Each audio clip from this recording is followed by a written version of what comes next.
Assalamualaikum warahmatullahi wabarakatuh.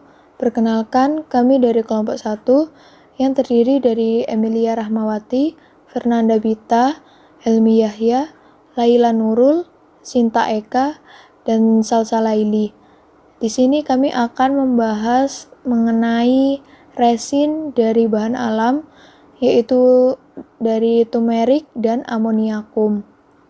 Nama asing turmeric, nama tumbuhan kunyit dikenal di berbagai daerah dengan berbagai nama lokal seperti kunyit dari Inggris, kurkuma dari Belanda, kunyit dari Indonesia dan Malaysia, jenar dari Banjar, kunir Jawa, kuning Sunda, konyat Madura. Sinonimnya adalah kurkuma domestica Val, familinya Zingiberaceae. Deskripsi dari kunyit atau turmeric. Kunyit adalah tumbuhan jangka panjang atau tahunan dengan daun elips yang besar. Di setiap batang kunyit ada sekitar 5-15 lembar daun dengan panjang hingga 85 cm dan lebar 25 cm. Pangkal dan ujung daun meruncing berwarna hijau muda hingga hijau tua. Batang tanaman kunyit adalah batang semu, sebenarnya tumpukan pelepah dan berwarna hijau. Ketinggian batangnya bisa mencapai 70-100 cm. Arah batang tumbuh tegak lurus ke atas, bentuk bulat, membentuk rimpang dan tersusun atas pelepah daun yang agak lunak. Kulit luar rimpang berwarna oranye sampai coklat, dagingnya merah, kekuningan. Bunga kunyit berasal dari rimpang yang terletak di batang.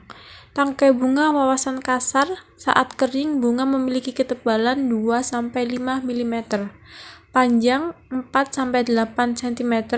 Bunga tanaman ini adalah tanaman majemuk dan mahkotanya berwarna putih. Bunga kunyit memiliki rambut dan sisik pseudostem sepanjang 10-15 cm dengan kepala yang memiliki ukuran 3 x 1,5 cm dan berwarna putih kekuningan. Akar kunyit sendiri memiliki aroma yang khas dan rasanya agak pedas dan agak pahit. Jika dilarutkan dalam udara, akar kunyit akan menghasilkan kurkuminoid kuning. Secara organoleptik berwarna coklat kekuningan. Aroma tidak terlalu menyengat seperti saat bahan masih segar. Rasa hambar agak pahit.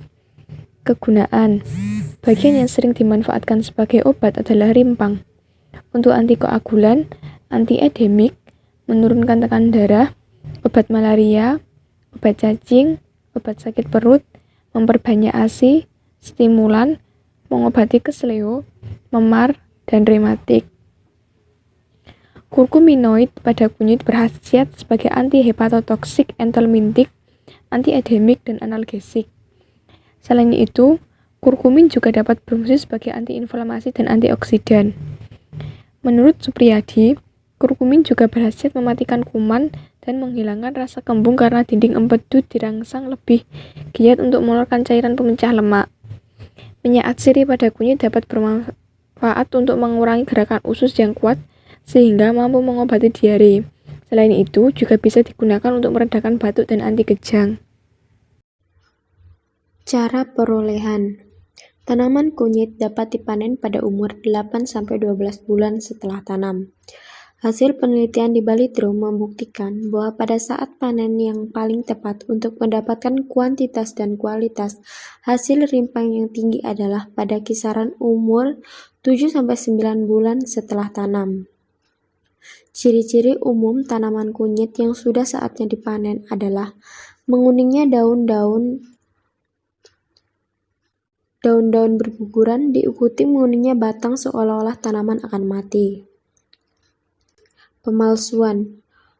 Kunyit memiliki potensi dipalsukan dengan bubuk beracun yang memiliki warna serupa dan harga yang lebih murah untuk ditambahkan seperti timbal, oksidasi, atau timbal merah.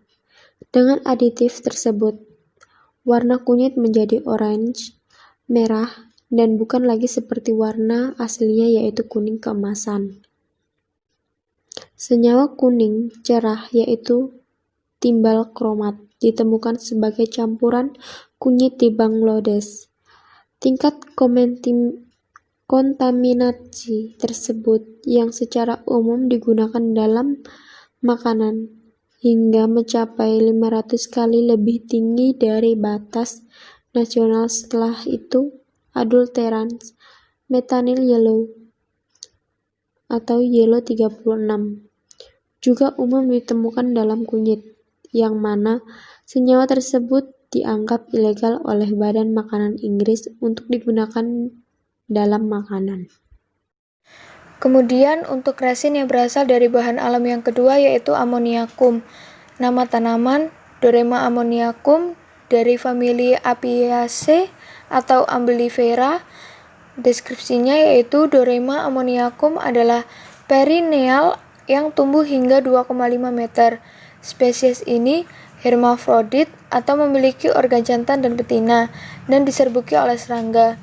Tanaman ini subur sendiri, cocok untuk tanah ringan atau berpasir, sedang dan berat. pH yang cocok yaitu tanah asam, netral, dan basah.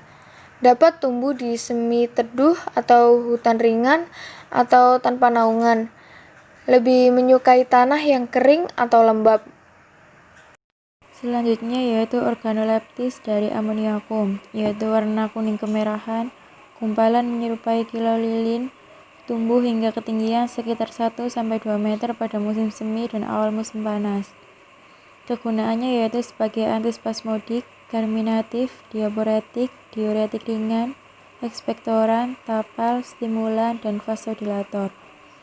Ammoniacum ini sering digunakan secara internal dalam pengobatan bronkitis kronis, terutama pada orang tua, asma, dan penyakit salesma. Secara eksternal, Ammoniacum ini digunakan sebagai plester untuk pembengkakan sendi dan tumor lamban. Sebuah getah obat atau resin yang disebut ammoniacum keluar dari batang serangga yang rusak. Ini juga digunakan dalam wangian dan semen porselen serta untuk plester. Selanjutnya yaitu konstituen fitokimia. Mengandung resin dan getah minyak atsiri. Resin terdiri dari resin yang terkait dengan amoresinatanol yang dikombinasikan dengan asam salisilat. Cara perolehan, tepat sebelum berbunga, bagian atas akar dibersihkan, batang di atasnya dipotong berupa damar dan mengeras. Pemalsuan Simplesia ammoniacum dari Dorema ammoniacum colophonium dan terdapat serbuk atau campuran seperti tanah liat, merah, pasir, dan lain-lain. Sekian presentasi dari kami. Apabila ada kurang lebihnya, kami mohon maaf yang sebesar-besarnya. Terima kasih. Assalamualaikum warahmatullahi wabarakatuh.